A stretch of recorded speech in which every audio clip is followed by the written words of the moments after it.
All right, everyone. George Carlin famously had a thing about politically correct language long, long ago, back when comedians were allowed to ridicule political correctness, by the way. George Carlin, by the way, definitely a square peg in a round hole politically. Everyone tries to claim him, or in some cases disclaim him if they happen to be religious. Really, though, he wouldn't have given a shit about any of your political ideologies. I don't think he would have given a shit about mine and would have found plenty to complain about there as well. But he was a genius, and he was right on political correctness. I believe that the specific term he used was, oh, don't worry, when I'm gone, I won't die. I'll just pass away. And he had a whole long shit. I think it was like a 10-minute long rant about politically correct language. So when I saw that Beijingbiden was going to create overflow facilities on the southern border because, of course, he's inviting most of Central America to come illegally to the U.S. They won't be detained. He's telling ICE, let everyone out, unless it's a violent felon, let everyone out. Catch and release is back, I suppose. They're overflow facilities. Interesting, because exactly the description of these facilities is kids in cages. Well, I seem to remember they were detention facilities. They were just detention facilities under Obama. Then when Trump became president, it was holding kids in cages. Now, they were built by Obama in the most literal sense. Trump actually rushed more resources to them to keep people out of the highest level of misery that those conditions can cause. Beijingbiden on day one decided to scrap what was left of the wall projects that had already been funded to the tune of $1 billion by Pentagon discretionary spending. So, in other words, your border's Swiss cheese.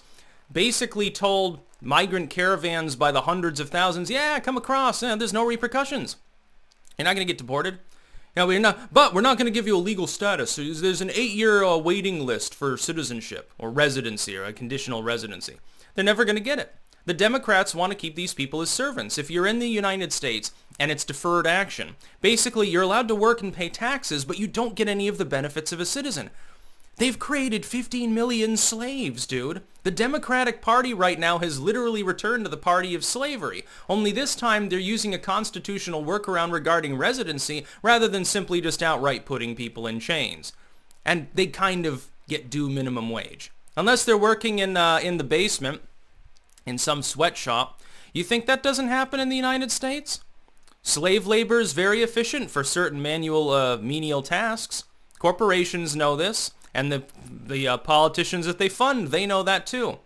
They don't use that exact language like, hey, yeah, I need you to not vote for this bill because I got like 10,000 illegal slaves in the basement of my factory, so, it'll really hurt the bottom line. No, it's more like, hey, this would be bad. It would hurt my profit margins. Wink, wink, nudge, nudge. By the way, I can buy 100,000 of your new autobiographical books and give you $1 million. And I don't even have to claim it's a campaign donation. Who bought the book? Oh, yeah, some Chinese middleman agency bought 100,000 copies of Hillary Clinton's new autobiography. I wonder why they're so interested in her book.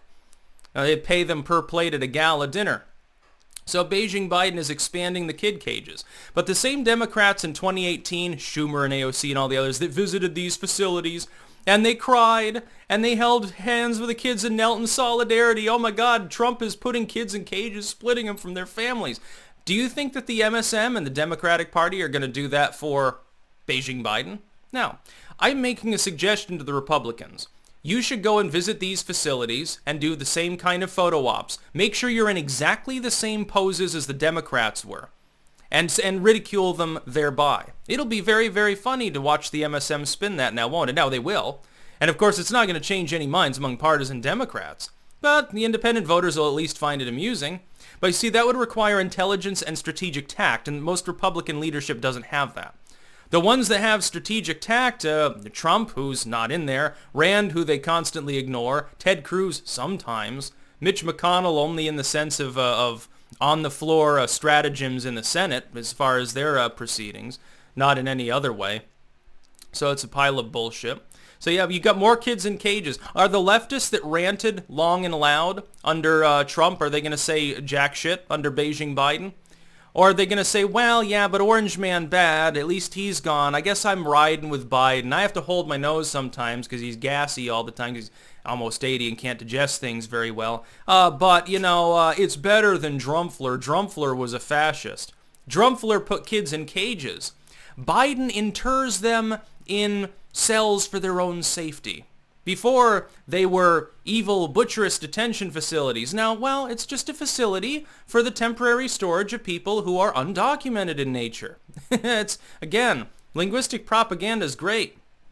Once you begin to understand that virtually all of that which you hear and see is a lie, it's interesting to know that and to be sort of aware of how fucked up the world is, but it can be a drag because you realize that even rather intelligent people ultimately are brainwashed lemmings most of the time, and it can rankle, actually. To tell the truth, I get rankled quite often looking at people's reaction to like media stories and stuff where they're obviously, their mind is being twisted by mind games, by word games, and by lies by omission and structure on a constant basis.